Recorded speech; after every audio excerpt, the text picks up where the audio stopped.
Hey guys, John Paulamy here, Actionable Intelligence. Today is Saturday, December 17th, and this is the weekly market update. The disclaimer, anything that you hear or see on this podcast or video is not to be taken as investment advice. I'm not a financial advisor. I cannot give you financial advice. This is for informational purposes only. Please do your own due diligence. It's your money. It's your responsibility. Okay, so I wanted to show this chart. I've seen it a couple other places. Bison Interest put it out this week on their Substack, but I've seen it in other places too. And so basically what you have here is two representations of two different securities, basically USO, which is the oil ETF, physical ETF, and XLE, which is the ETF for the explorers and production companies. And what you see is a fairly large divergence. If you go back in time, and this only goes back to the start of this year, but you will note this is pretty, if you drag it out further, if you go to stock charts or some charting and do a comparison, some charting software, you will note that what you see prior to October on this chart is what you typically see. You see the oil stocks basically tracking the oil price. However, since October or so, you see there's a fairly large divergence between the oil price and the oil stocks. The oil stocks, you see the oil prices dropped off fairly significantly since we've had the invasion and the peaks in the oil price back in the summer, and we've been sliding ever since. Although we appear to, may have bottomed, and I don't do short-term price forecasting. Nevertheless, what we haven't seen is the oil stocks come in. And so I wanted to talk about this because I think that, we've put out scenarios of why we think the oil price is going up, not down. And I'm wondering what the stocks are telling us. Now, it could be several things. Let's get into this. We could be saying, okay, that the oil price drop is temporary because of the factors I'm going to discuss in the subsequent slides. And that's why the oil stocks are looking past a recent price drop into that.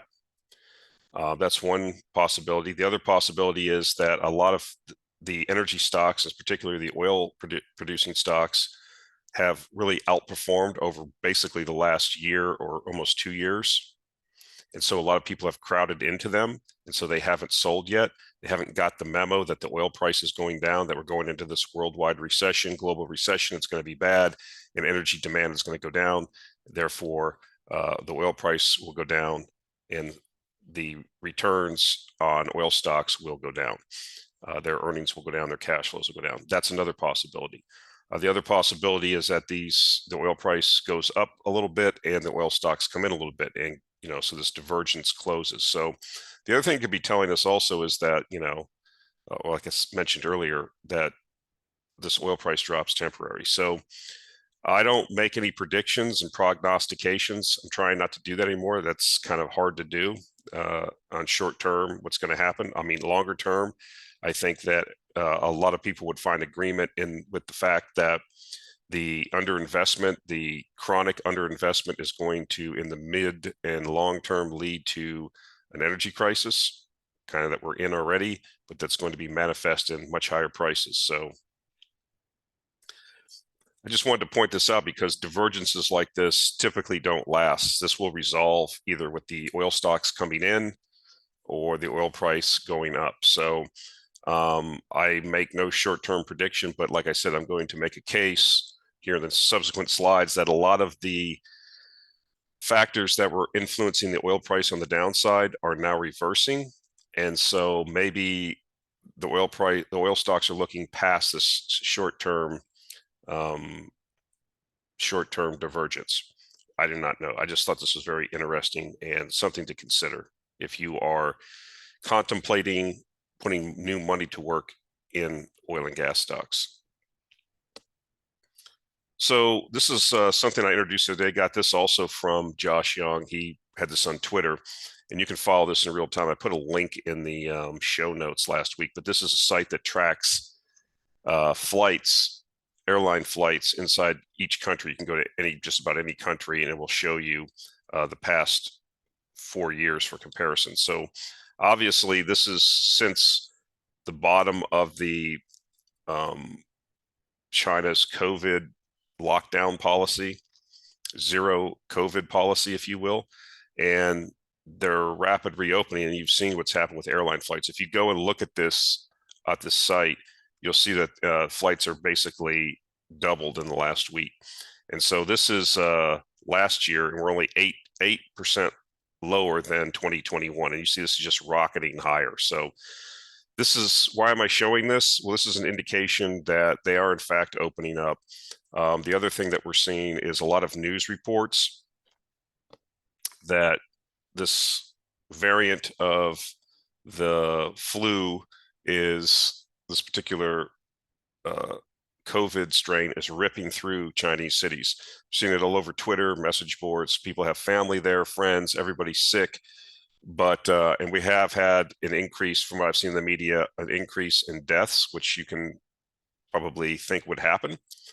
But still remains to be seen if this is going to be something where it rips through the population like it did in many other countries in the West. Once we finally agreed that it was, the virus had attenuated itself and been more virulent, but less, or spreads faster, but isn't as tough on the body, wasn't making people as sick or killing people. So hopefully that will be the same thing that happens in China. They won't back off the reopening. I don't think they will. I think that they're not even, I think I also saw reports that they're not really even fully reporting all of the cases. That's following kind of some of the reopening that we saw in other countries, right? You just kind of throw up your hands and say, this has to go through the population over the next 6 to 8 weeks. People need to get sick, recover, and move on. Then you have herd immunity. So I think that's the plan. And you just see, I think that will put, I think the Chinese New Year is like later in January. I don't know the exact dates, but I think that a large portion of the population, this will have made its way through a large portion of the population by then. And I think that maybe that's another thing that the Chinese authorities timed so that they can really have everybody, because you're talking about, if the Chinese emulate what other people have done in other countries, we're going to see possibly a big spending boom. People were cooped up for 3 years in China.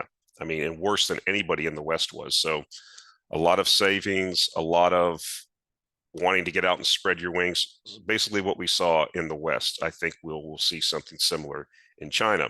And this, obviously, why I show the flights, is going to lead to increased energy demand, specifically oil. As we have said before, because of the lockdowns, Chinese demand is down, depending on what analyst you want to listen to, anywhere from 2 to 3 million barrels a day. So if that now comes back over the next month or so, that would be a significant increase in demand. Now, the Chinese have built quite large stocks of inventory of oil in the interim, so it will take time to, go through those stocks and then start their demand affecting, the world market. But this is the reversal of something that was a bearish weight on the oil market, which was the lockdowns, which were causing a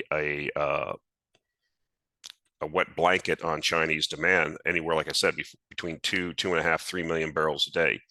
So this is one data point. We'll continue to watch the information out of China. Maybe if they have this death spiral, like people are, some people were predicting that. I mean, I just don't see it. I think there'll be old people there, or people that are compromised with their immunity, that will die. People die of the flu every year. That doesn't minimize the individual deaths, but like I said before in other channels, or on my reality check channel, I mean, in a typical flu season, just from influenza, anywhere from 20 to 50 to 60,000 people a year would die in the US of the flu, depending on how bad the flu season was. And nobody made a major deal out of it, because we accepted the fact that that was going to happen, because it wasn't plastered all over the media 24/7. So we'll see how they manage this. If it stays on the trajectory it is, then we will see, this oil demand. It's just kind of coinciding with a lot of people throwing in the towel on energy, right? I'm hearing more and more of the view that we're going to have this massive global recession and it's going to put a really big damper on energy demand. Well, we'll see. Like I said, we're going to have these now competing forces where we have this reopening in China and some of the other things we're going to talk about. And then also the EU and the US basically are already in recessions in my view. So, but if you look at previous recessionary environments, it doesn't really result necessarily in reduced oil demand. There's only been 4 or 5 times in the last 60 years where oil demands went down. 2 of those were the COVID lockdowns in 2020 and the 2008 Great Financial Crisis. Now, I'm not saying we won't have something similar to the GFC. I don't know, but that's currently not in the cards. So we'll continue to watch the data and see what happens. Like I said, there'll be a lag effect. It's not just going to like immediately have an effect on oil prices. But I think that if the reopening continues, if you get 2 million barrels back of demand by the spring, I'm not sure the market can handle that. In addition to the other things that we're going to talk about that are happening in the oil market. So this is the other thing. This is just a blurb. This is somebody I follow on Twitter. They do a pretty good job. Like I said, all analysts don't get it right all the time, but this particular person does seem to get it right more often than not. And one of the things they're reporting, which I haven't confirmed, is that Russia's crude exports are dropping down 500 to 700,000 barrels a day, month over month, month to date. And so, you had the sanctions on Russian crude for the EU coming into effect. I think it was December 5th. And so one of the things that really happened that you saw crude tanker rates go a little bit nuts in the last month or so was I think that Russia was really flooding the market with crude, as much crude as it could. That was something that some analysts were saying. So if that's went away now, if they were emptying some storage or whatever they had, like I said, we had a lot of tankers. Tanker rates were fairly high and recently. So I haven't confirmed this, but again, if this is true, then this is another positive development that we have talked about, a reversal, right? So if they're not able to export the full volumes that they were in the past, and now, okay, so now you're talking about 2.5 million barrels of Chinese demand coming back, 500,000 barrels of Russian supply off the market. Now you're at 3 million barrels that the market needs to come up with. So we'll keep going here. So this is what we were anticipating. Next positive is that it was announced last week that Biden is going to begin to refill the Strategic Petroleum Reserve. Now, I'm not saying it's going to be this massive push to refill it, but just not draining it anymore to the tune of 800,000 to 1 million barrels a day, which they were doing over the last 6 months. That's now another 1 million barrels that you have to add now. Okay, so if we have this article from, I think CNN says the Biden administration announced plans Friday to provide nearly 2 million barrels of oil to refineries through an emergency exchange and simultaneously begin efforts to replenish the SPR early next year. The Biden administration is beginning plans to repurchase crude oil for the SPR for the first time since that unprecedented release earlier this year. The Energy Department is planning to solicit bids to repurchase up to 3 million barrels of oil for the SPR to be delivered in February, the senior administration official said. The repurchase will pilot a new approach to buy back the oil at a fixed price. So the news here isn't really the buying of oil or the, how it's going to happen. I don't anticipate it's going to be this massive refill. What I think is important is the end of releases that was adding supply to a market, right? Now you've stopped that. So now you're 4 million barrels. So if we took all of the things that we were talking about over the last couple of months that were acting as a bearish fundamentals on the oil market are now reversing and becoming bullish. So the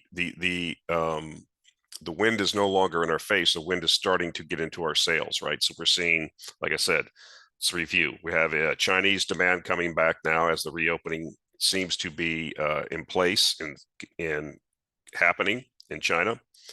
The end of the SPR withdrawals. Russian supply coming off because of sanctions, and they're, the last month or so, them flooding the market. And, the next slide, which we'll talk about, oil demand is up.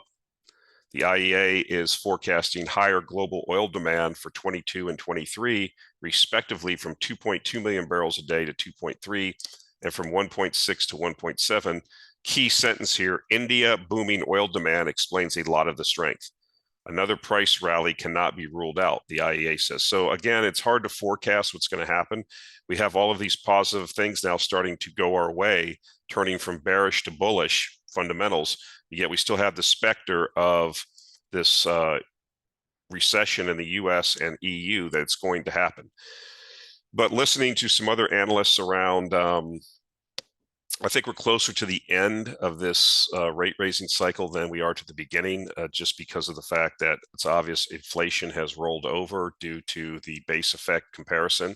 You have energy prices way down year over year. And you have other components, inputs now. Real estate prices are rolling over, so owner equivalent rent should slowly but surely roll over. That's 40% of the calculation. Used car prices and used car prices specifically now, which is 4% of the calculation, that's rolling over. So more and more components are rolling over that I believe will, this stance, I still don't buy the stance that it's going to be higher for longer, just because of the debt situation in the US. And so ultimately, if we get a pause in rate increases and then sometime maybe in the spring, late spring, I don't know, maybe in the second half of next year, hard to forecast. At some point, if we have a recession really acknowledged, and I think that as people get laid off and we see the effects of it, then that will give the cover. I don't think we're going to get back to 2% inflation, and I think that you'll start seeing language, and you'll start seeing a view put out by the government and by the Fed that we don't necessarily need to get back to 2%. So to justify, what they're going to have to do, because the debts are just so large in the US, and the need to roll the debt. I mean, I was listening to Luke Grome, and I'll put a link to his interview that he had this week, which was pretty good, was on Wealthion. I've heard him in a couple other places, but he kind of really explained it well, what some of the options are for the United States. I mean, you're going to get into the situation where you could potentially have a crisis like the UK had recently. And, so you have two ways of dealing with this debt and the interest payments at these higher rates is to, the Fed has to monetize it, or you let the market bring rates to a level that brings capital to it. So, the amount of money that's going to have to come to buy this treasury debt is going to be larger than the capital that's available just from global. I mean, if the entire globe, the debts are so large and the burden is becoming so large now that the ability to finance it from the private sector, from investors, is going to become difficult, if not impossible. So I'll put a link to that. I thought it was a good interview. You might have to listen to it a couple times because it does get into the weeds quite a bit. But I think if you understand where we're going, you understand that we're not going to be higher for longer. And, if you know the history of the Fed, they don't really, my view is they play it by ear. Okay. They say things, and I'll show a slide later on of what they were saying this time last year, which is totally different than what's going on right now and what they're saying now. So they will change their view because they're a political animal. That's what they are. They have to respond to the politics. They try to maintain this facade or this canard that they are independent and that they, only, they're not influenced by politics, but they're certainly influenced by politics, certainly influenced by the news, influenced by the financial system. and the people in the financial system, because look at a person like Jerome Powell. He came out of that system. Does he really want to go to holiday parties and to golf outings and hang out with his buddies that were all in finance? He said, you're killing us over here with these rate increases. So, you know, that's what I'm thinking. And the problem is now you're going to possibly run, I'll talk about this in the last slide, but you're going to run into this issue of, again, you have supply constraints on the economy that are put in by policymakers and by bad policies that are causing, the Fed can't make any more barrels of oil. The Fed can't make any more copper mines. The Fed can't plant more wheat. All they can do is raise rates and crush economic activity, which is politically not going to work because populists and people on the left are going to start harping and crying about, the effects of doing that. Yes, if you raised rates tomorrow to 10%, you would crush the economy. Inflation would come down. You'd go into deflation fairly quickly, but that's not politically going to work. So if you look at it from that perspective, these people just say what they need to say to get through each meeting. And, I think, like I said, we're closer to the end of the rate raising cycle than we are to the beginning. That would be my view. And again, the IEA makes forecasts also, but this is consistent with what we've seen throughout history, that you typically do see 1.5, 2% increases in oil demand every year, unless you have some great worldwide economic cataclysm akin to the great financial crisis or these lockdowns we had. Barring that, because you have these emerging markets, demand just continues to increase. India's sucking in as much. They have a real good racket going there, is that they're buying Russian crude for the equivalent of, $40 a barrel, $45 a barrel, and they're refining it into refined products like diesel that they're selling to Europe at the equivalent of $130, $140 a barrel. So of course they have huge demand. They're running this arbitrage deal like you wouldn't believe. And why wouldn't they? People do what's in their self-interest. The EU and many other countries have cut themselves off from direct access to Russian oil and products. It has to come from somewhere. If your economy requires X amount of molecules and you cut off one of your main suppliers, you have to get those molecules from somewhere else. And so a place like India or refiners in the Middle East, this is why we're seeing product tanker rates go through the roof and why we're extremely bullish on that also. So I kind of jumped around here a lot, guys, but I think you see where this is kind of going for 2023, or at least it's setting up that way. I mean, again, nothing's 100% certain, but if you look at the fundamentals, they seem to be shifting. Now, price, we cannot ignore price. Price is, cut in half literally from the highs during the beginning of the invasion. So what is that telling us? Also, we have to look at it. Cannot ignore it. It's telling us something. But I think that the fundamentals that were causing those price reductions are now reversing. That's my view. And I want to add one other thing. I don't think that OPEC's going to sit around and let the price of oil continue to drop into the 60s and 50s. They see that, well, they need a certain dollar amount they need a certain monetary compensation for the oil that they sell. So I would suspect if we see prices continuing down, that we could see another announcement of production cuts. So don't take that off the table here. That's like a wild card that could come out of left field. And I would say that a lot of stocks in our portfolio, they haven't really dropped that much. They have a little bit as far as the oil stocks, but you have to remember we have stocks in there that now have paid down all of their debt or a large portion of their debt. And I have one company in there that makes a tremendous, their field is so, their field that they have an interest in is so prolific that it's even $60 a barrel. They do terrific. Okay. And I think that a lot of these people are going to get their costs under control and the debts are down. And that does have an effect also, right? You don't have a knife. You don't have the sword of Damocles over your head because you've spent the last year and a half, 2 years taking these huge streams of cash flow you've got from these higher prices and paying down debt, which we've talked about ad nauseum. So this is the other thing that I think needs to be thought about. We talked about, as the governments in the West reacted, that's what politicians do. A politician doesn't want to just sit there. Sometimes I knew this medic in the Navy, and we had sick call, people would go there, and he would say like 9 times out of 10, the best thing to do is just rest.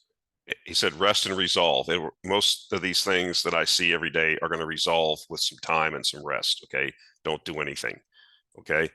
You don't need to make a major production out of everything. Yes, if somebody breaks their arm or something, that's different, or somebody has some ailment, but 9 times out of 10, most things will resolve on their own.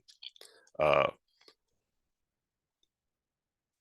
think it's the same thing with this energy crisis. If we would have just had a real free market approach to this, high prices would have cured high prices, but we haven't done that, right? We have this, especially in the West, this zero carbon, this worship of climate change, whatever, and governments have adopted it, and they've declared war on, fossil fuel producers. We've had the media, academia, all of the intelligentsia, financial folks, even though we're starting to see a turn on that. Now we've seen, Vanguard and some other folks now reversing their ESG stance. But, we've told these oil companies and fossil fuel producers, you're bad people, bad people.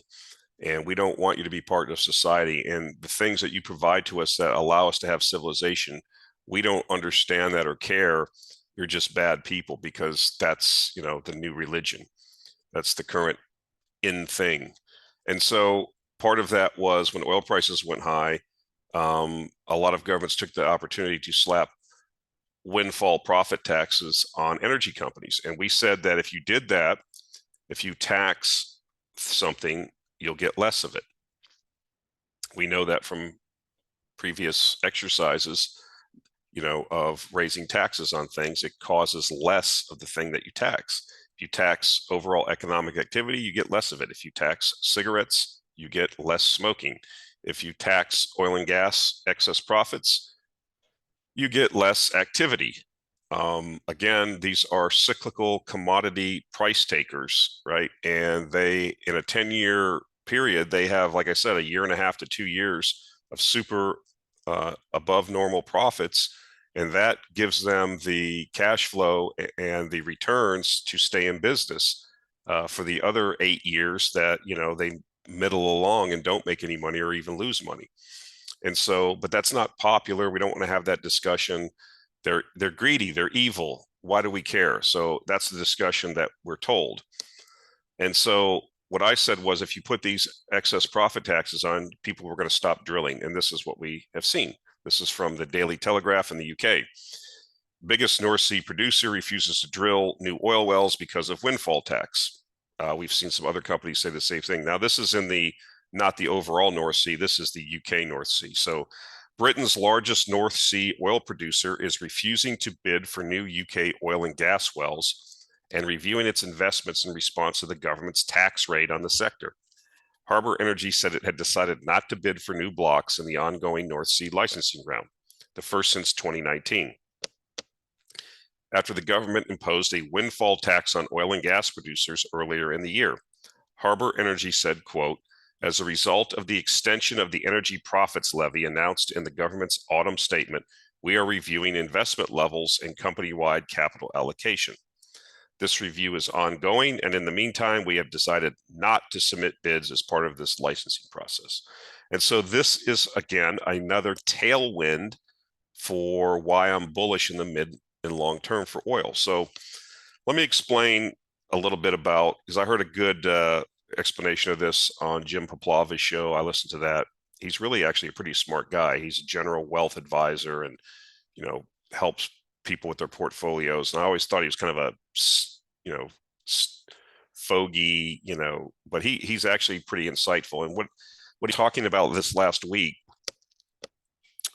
is where I kind of agree with him about how he put it about where we're at in this energy market, which I think is a decade-long opportunity.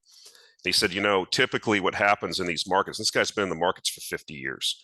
he says is, you have a turn in these, like a resource market or this oil market, and you have the original people that come into it, right? Speculators or early movers. That's us, right? We recognize the opportunity. And then what you see after that is, institutional money starts recognizing it coming into the market. That's your next leg up. And then as this thing starts to gain momentum, then you'll see retail come in heavy. Okay. Sometimes we get this view that retail is in this already because we go on some spaces, but you see the same 20 or 30 guys on these spaces on Twitter talking about these Canadian oil companies and stuff like that. The average person is not into these stocks yet. And then fourth of the cycle, the fourth thing that happens is that once politicians and regulators and policymakers realize the mistakes they've made, then they turn, and then you'll see these things go away because the oil and gas that we need is not being produced. And so this is going to take time, and this is what the opportunity is. So that was his thinking. And I kind of agree with that. That seems to be how it's going to work. At some point, again, I think that oil prices in the not too distant future are going to make new all-time high inflation-adjusted highs simply because the demand for oil is not going down. I've talked about the emerging markets many, many times. The per capita consumption is well below the consumption in the West, and these populations are huge. These are spreadsheet exercises. I've done this before. I did a calculation on this maybe 10 years ago. I probably need to do it again. I've said that before, but just take the populations of China, India, Indonesia, look at their current per capita oil consumption, and then don't even take it to the US's level, right? Because the US has the highest per capita oil consumption. Take it to the level of like the average of like more developed countries in Asia, South Korea, Japan, okay? Take it to that level. And I think last time I did the calculation, I was getting to like 120 million barrels a day. Okay. And so I think the demand increases that we're seeing in these countries in Asia are relentless. They're going to continue for many years. And I think you're going to see a combination of things. You're going to, I don't think that we can supply 120 million barrels a day, but I think the price will go up and that will ration. You'll see a decline in usage in the West and an increase in usage in the East. That's what I think. And we've talked about that. I talked about that on my reality check last week. We're already seeing now, that's the next thing you're going to see in the West, in some Western countries, more progressive ones, is climate lockdowns. And that's the thing that's coming next, which will reduce fuel consumption. So anyways, I think we have a lot of bullish things, wins in our sales. And, we've seen the same thing in the Permian Basin. We've seen Permian operators say the same thing. We're not going to increase. We're not going to go drill, baby, drill because we're not incentivized to do that. And the regulators are speaking out of both sides of their mouth. They're telling us to drill. At the same time, they're trying to kill this industry. It was funny because somebody, one of the White House press corps, I think it was Peter Doocy, asked the press stooge they send out there, I forget her name, Karine Jean-Pierre, whatever, about this, and she just refused to answer, closed the book, and left the stage.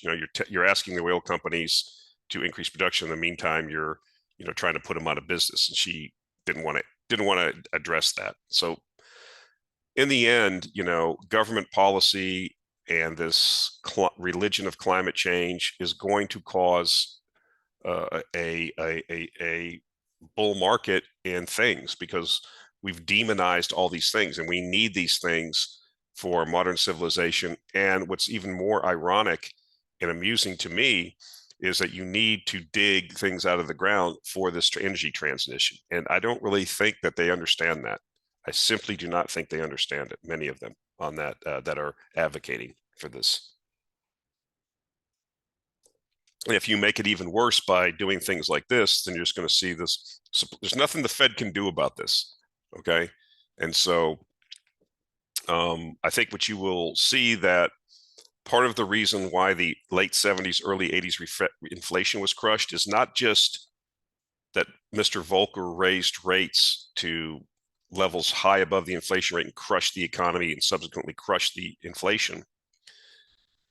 The other thing was that you had the Reagan administration come into power and there was tons of deregulation, okay? And this just whole change in the mindset of the statist, Johnson administration and Nixon taking us off the gold standard, and all this government intervention in the economy, which just raised costs. And the Carter administration, something similar to what you're seeing now, right?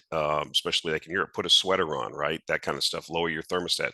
Him sitting next to a fire in the White House, giving the, turn your thermostat down, put on a sweater speech. So we've talked about all these things before. And like I said, in the short term, I don't know what's going to happen, but I just don't see anything except for higher prices in the mid to long term. So here we are, Javier Blas. Global coal demand has risen to a record high in 2022, surpassing the 8 billion ton level for the first time, according to a new IEA report. The IEA now forecasts fresh coal consumption records for 23 and again in 25. So I don't know. I'm invested in coal. This is a good time for me to make a plug. I will have a video next week. Next week, I will have the announcement of the 2023 stock of the year. Yes, it's blatant clickbait. Yes, it's a marketing gimmick. Yes, I'm unashamed for it. Okay. But, like I explained before, I've given some public stock picks that have done fairly well. And I'm bringing back what I used to have in the old blog that I had many years ago, which I would have just for fun, have a very highly speculative company that I thought had the potential to double in the next year, in the next calendar year. And that did fairly well. And I'm bringing that back as a fun thing. Now it's highly speculative. It will be a coal stock. It's kind of an interesting company that, if everything goes according to plan, I think has tremendous opportunity. But it could be a zero too. So stay tuned for that next week. Again, unashamed, unabashed, clickbait marketing here. But if you're interested in that, tune in next week. I'll talk about that at the end of the year show. But anyways, here we are back to this. I mean, what's interesting again is you almost have this government enforced moat around a lot of these coal companies, right? Because, well, it's not the same in like China and India, but in the West, we've talked about this before, you're not going to build a new coal mine. So if you have existing assets, if you have existing production capacity, we've seen coal prices have pulled back a little bit recently, but they're well above the historical averages. So again, these companies now are in the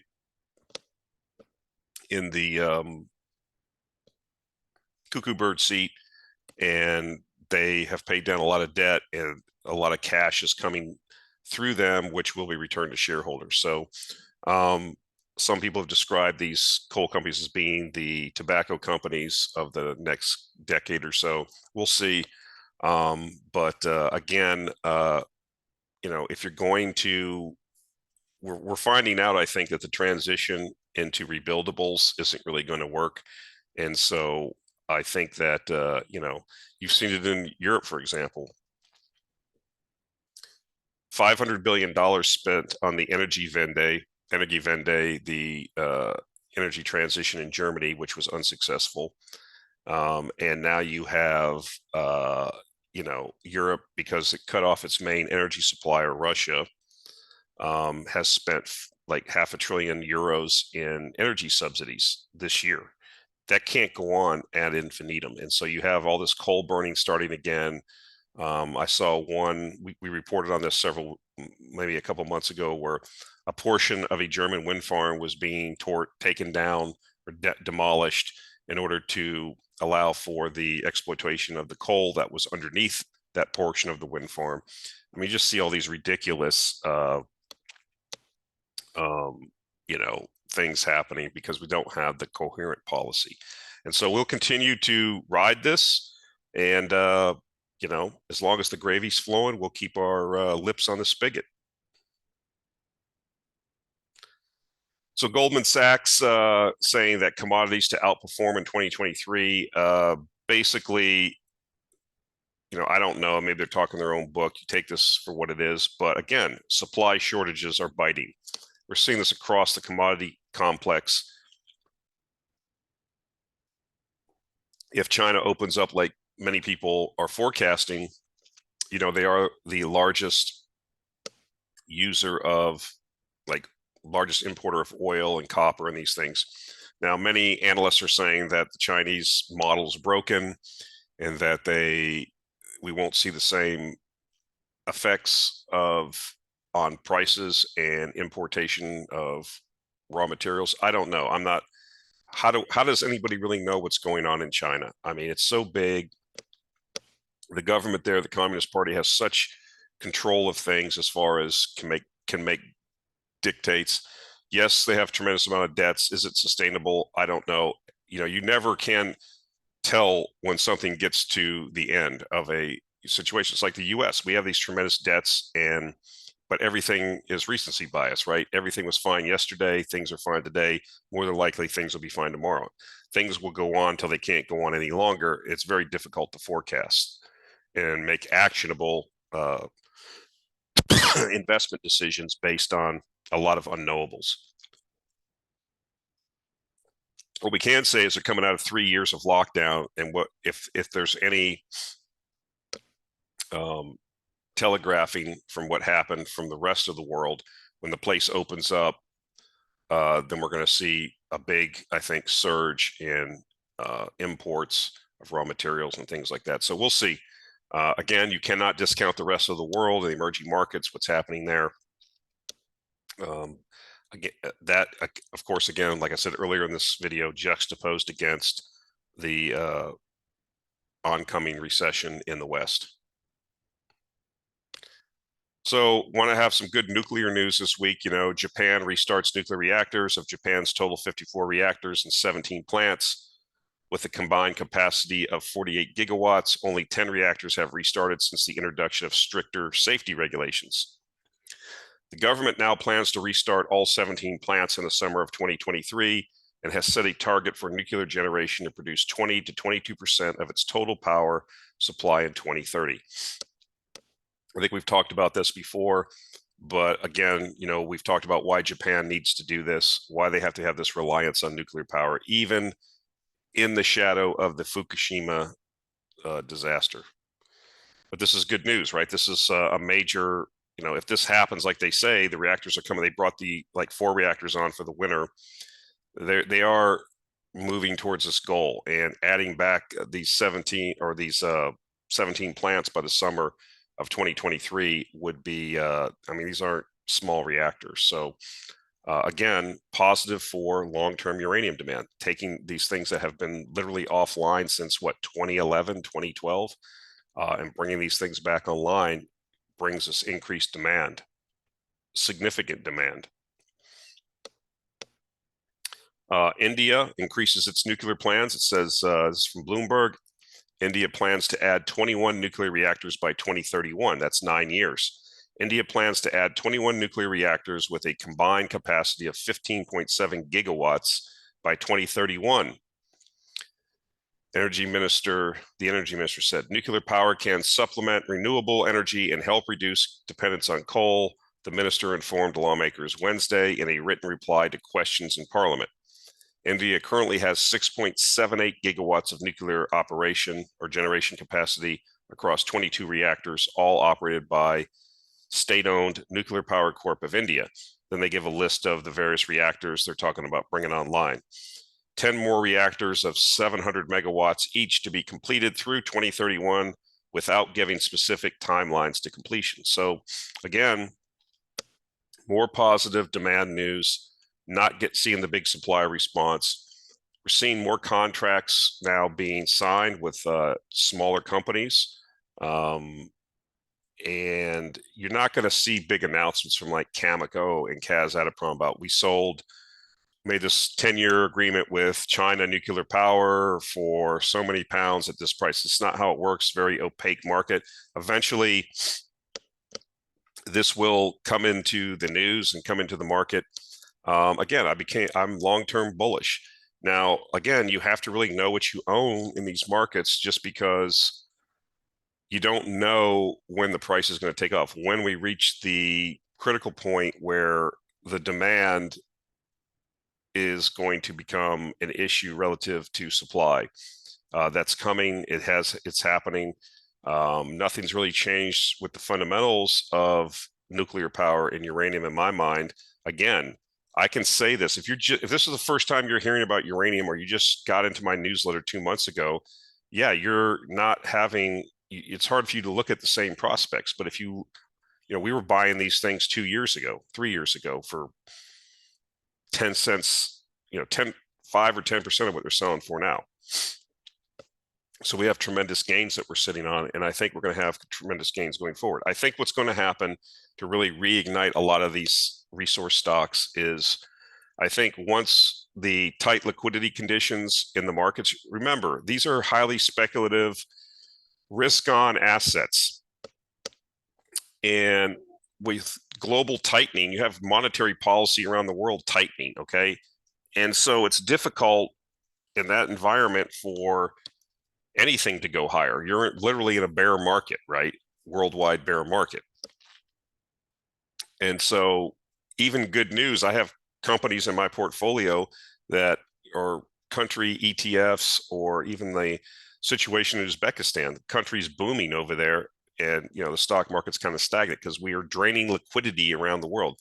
Again, I go back to what Druckenmiller said. In the short term and medium term,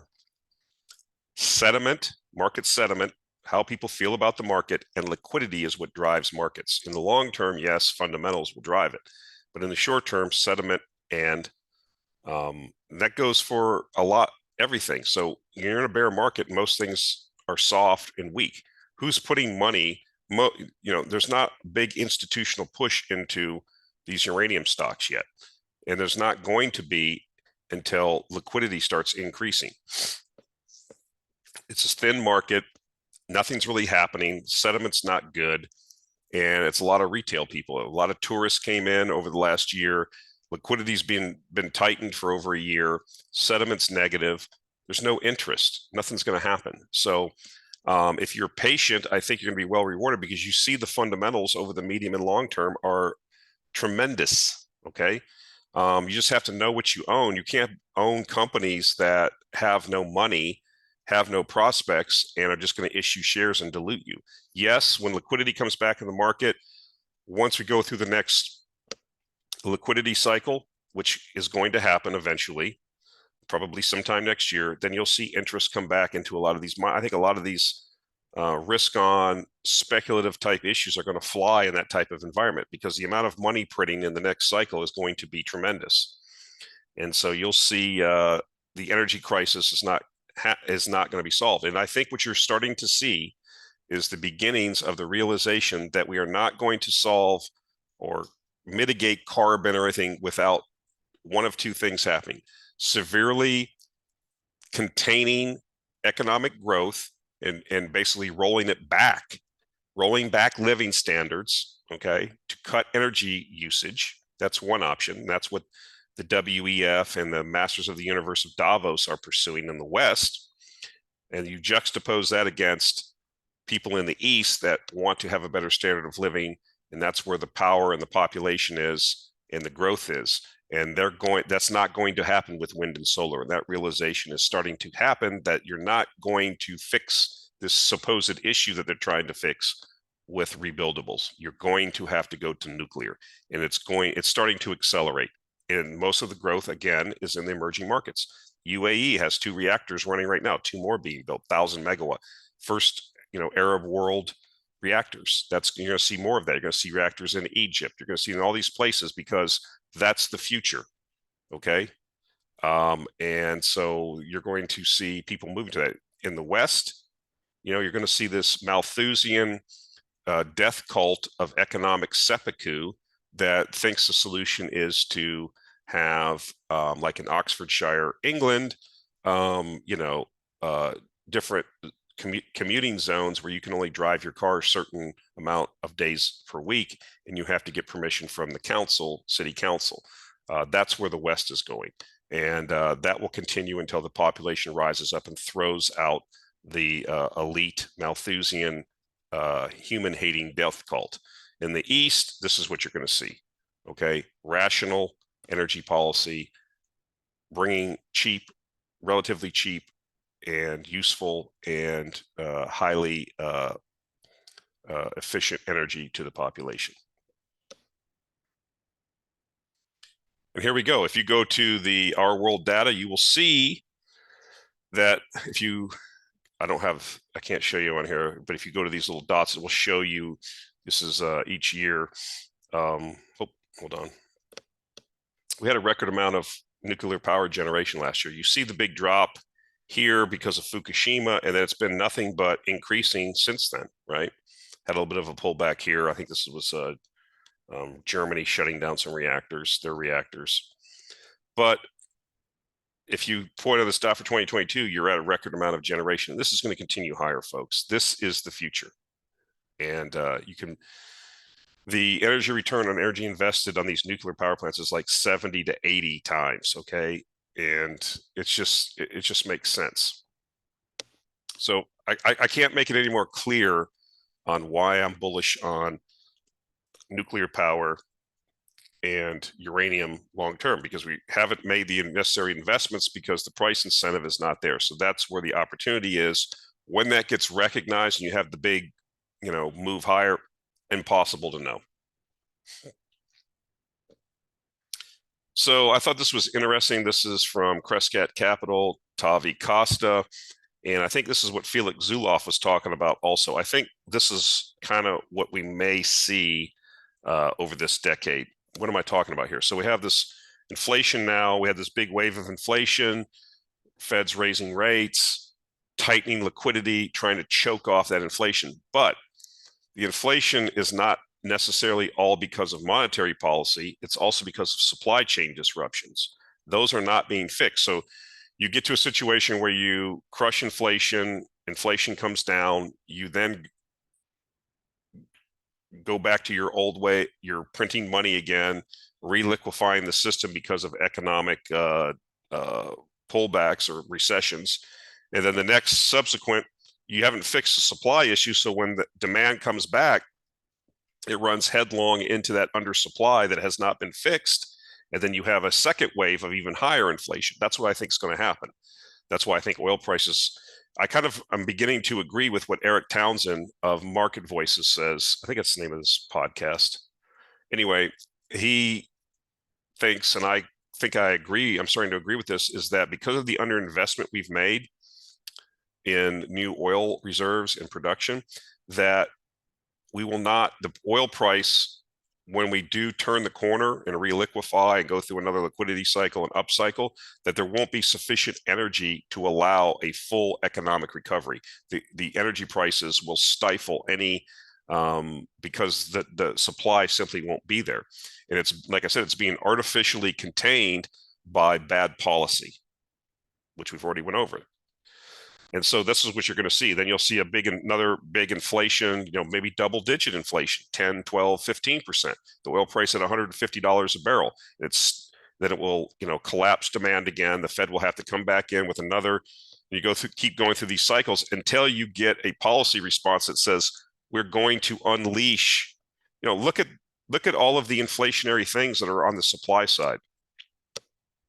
The lack of investment in energy and raw materials. Okay. 10 years of underinvestment.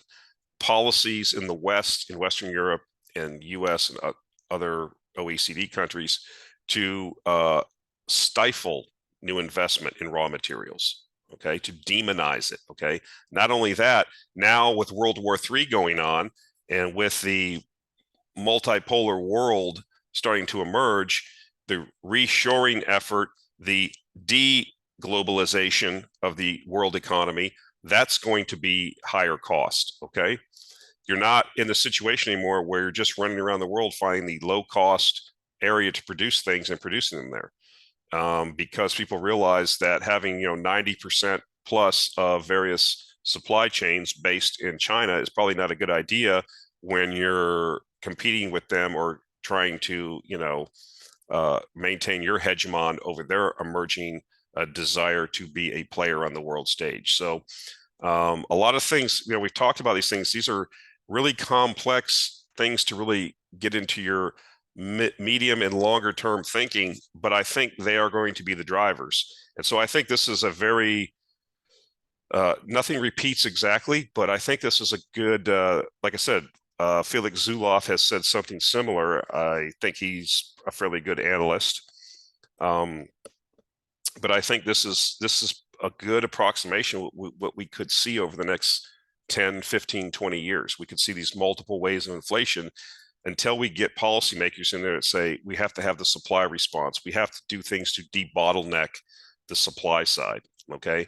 And what I see is, at least in Europe or in the developed countries, is this Malthusian desire to limit supply, to limit economic growth, to actually deindustrialize. That's not going to be helpful for lower prices, in my view. So, anyways, so I wanted to throw this up here as the last kind of a fun thing. We've said this all along, if you go back, everybody's so focused on what the government says and what the Fed says. And yes, we have to analyze what they're doing because they are so involved in the economy nowadays. But let's not forget what the Fed was saying last year. And this Sven Heinrich was, put this tweet out. Fed economic projections published last year at this time. In 2022, the Fed's fund rate will be less than 1% and GDP growth will be 4%. So that was their prediction last year. That's what the Fed said, economics. With all their hundreds of PhDs over there, that's what they said would happen in 2021. What really happened? In December 2022, the Fed's fund rate is now 4.25%, and 2022 GDP growth is now at 0.5%. Why is anybody still listening to these people? Exactly. They don't know what they're doing. So this view that the market has, or a lot of people have, that, well, Powell is Volcker and he's not going to back down and he's going to crush inflation. That's not going to happen. Okay. As the economy deteriorates, and we saw like ISMs come out for services and manufacturing this week, they're both below 50. This economy is coming apart at the seams very, very quickly. Okay. And I think that it's going to be very obvious in the next couple quarters. And then you're going to see them rationalize. You'll see the pause come, and then subsequent to that, the reliquification cycle, the next liquidity cycle, which I think will be even more than we've seen in the past. And so this, like I've used the analogy before, a car on a icy road going back and forth, constantly putting 2 feet on the accelerator, 2 feet on the brakes, skidding until you finally fly off the road. That's your ultimate. So what does well in that situation? Gold. I think all of these raw materials, energy is going to rip. All these commodities are going to rip. And and I think you're seeing gold starting to sniff this out, gold and silver. They will be way ahead of the curve as far as sniffing out the next liquidity cycle. And I think, like I said before, we're closer to that happening than to the beginning of the cycle. I don't believe anything these people say. Yes, I listen to them because you have to analyze what they're doing. But I don't think that we're going to have rates higher for longer. I just don't see it. They'll crash the economy, and the debt that is in the system won't be able to take it. So that's my view. That's it for this week. Again, guys, appreciate the viewership. I don't think we're going to meet the goal of getting to 10,000 subscribers by the end of the year. This thing goes in cycles. When I'm kind of attached, I've kind of typecasted myself into this resource analysis, but I don't just analyze resources. I will get bullish. I will buy anything if it's cheap enough and it has a catalyst for changing. Like I said, that's why I'm like in a place like Uzbekistan. There's other emerging markets I like. We talked about that in the last issue of the Actionable Intelligence Alert newsletter. I actually have a bank that I'm very bullish on. So if something's cheap enough, I'll buy it. But I think that with resource markets and commodity prices down, a lot of the tourists, a lot of the people that came into this market late, they've went away now. They've lost interest. But again, I mean, if you look at the newsletter, of course, we were in a lot of resource stocks because that's what was cheap over the last couple of years. But like I said, I'm constantly looking for situations to invest in that are cheap, that have a catalyst. And if that's, a food producer, if that's a coal stock, if that's an insurance company, I mean, I'll buy it. if it makes sense. So if you have interest in understanding, how we take these ideas we talk about every week and make them into market beating investments and speculations, then consider taking a subscription to the Actionable Intelligence Alert newsletter. Information for that is in the show notes below. Okay, guys, that's it for this week. Appreciate your support and your listening to this, and we'll look forward to talking to you next week.